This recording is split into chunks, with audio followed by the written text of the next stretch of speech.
মার্কিন প্রতিষ্ঠান বোয়িংয়ের সঙ্গে ৪৫,০০০ কোটি টাকার উড়োজাহাজ কেনার চুক্তি হলেও বাংলাদেশে নিজেদের অবস্থান ধরে রাখতে এখনও চেষ্টা চালিয়ে যাচ্ছে ইউরোপীয় বিমান নির্মাতা এয়ারবাস। বিমান বাংলাদেশ এয়ারলাইন্সের সঙ্গে পুরনো আলোচনা এগিয়ে নিতে আগ্রহ প্রকাশের পাশাপাশি উড়োজাহাজ কেনার পুরো প্রক্রিয়ায় স্বচ্ছ ও প্রতিযোগিতামূলক মূল্যায়ন নিশ্চিত করার আহ্বান জানিয়েছে প্রতিষ্ঠানটি। একই ধরনের উদ্বেগের কথা তুলে সম্প্রতি ইউরোপীয় ইউনিয়নও বিমানকে ন্যায্য ও স্বচ্ছ মূল্যায়ন পদ্ধতি অনুসরণের অনুরোধ জানিয়েছে। তবে বিমান বাংলাদেশ এয়ারলাইন্স বলছে, বোয়িং থেকে উড়োজাহাজ কেনার ক্ষেত্রে সব ধরনের প্রাতিষ্ঠানিক প্রক্রিয়া অনুসরণ করা হয়েছে। সংস্থাটির দাবি, দেশি বিদেশি বিশেষজ্ঞদের সমন্বয়ে গঠিত টেকনো ফাইন্যান্সিয়াল ইভ্যালুয়েশন কমিটির মূল্যায়ন, অন্তর্বর্তী সরকারের নেগোসিয়েশন কমিটির দর কষাকষি, আইনগত যাচাই, অ্যাটর্নি জেনারেলের মতামত এবং বর্তমান সরকারের চূড়ান্ত অনুমোদনের পরই চুক্তি সম্পন্ন হয়েছে। তাই স্বচ্ছতা বা ন্যায্যতা ঘাটতির কোনো সুযোগ ছিল না।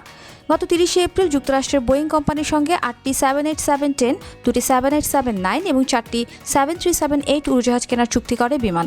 এর সাইনিং মানি 0.৫% গত মেতে পরিশোধ করা হয়েছে। বাকিটা ডিসেম্বরের মধ্যে শোধ করার কথা রয়েছে। এদিকে বাজার হারানোর আশঙ্কায় নতুন করে সরকারের সঙ্গে আলোচনায় বসতে আগ্রহ প্রকাশ করেছে এয়ারবাস। সমঝোতা স্মারক স্বাক্ষরের মাধ্যমে আগের প্রস্তাবে এগিয়ে নিতে চায় প্রতিষ্ঠানটি। এয়ারবাসের প্রস্তাবে রয়েছে 4টি A350-900 উড়োজাহাজ, যেগুলো 2034-35 সালের মধ্যে সরবরাহ করা হবে। বিভিন্ন ছাড়ের কারণে প্রতিটি উড়োজাহাজের সম্ভাব্য নিট মূল্য দাঁড়াতে পারে প্রায় $16,50,00,000।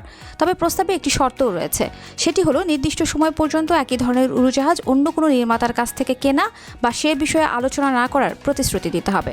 যুক্তরাষ্ট্রের সঙ্গে চলমান বাণিজ্যিক সমঝোতা এবং বোয়িংয়ের সঙ্গে চুক্তির পর এয়ারবাসের এমন শর্ত আদৌ মানা সম্ভব হবে কিনা, সেটি এখন দেখার বিষয়।